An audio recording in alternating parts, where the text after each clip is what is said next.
How does Turkey balance its relations with both the United States and Russia?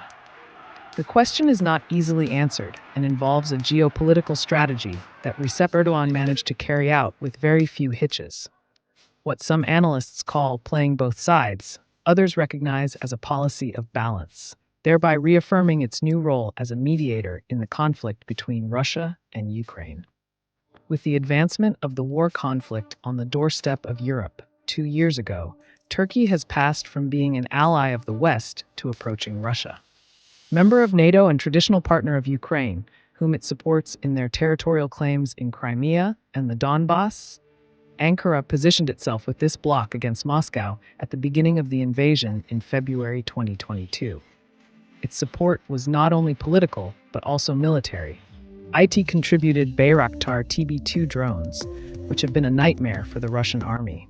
However, it did not join the Western Bloc in financial sanctions against Russia, the country with which it has even tightened its economic cooperation.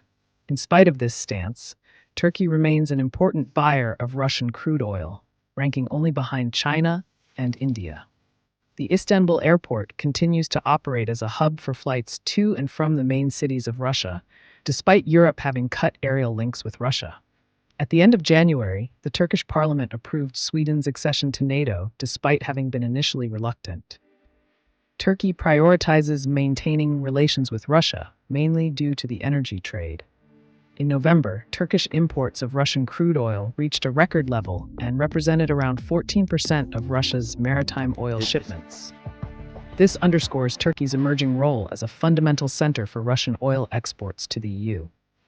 In addition, Turkey's importance for Russian natural gas shipments is increasing, and Turkstream will become the main export route from Russia to the European Union. The Turkish president surprised the world by accusing the US and the European Union of pursuing a policy of provocation against Moscow.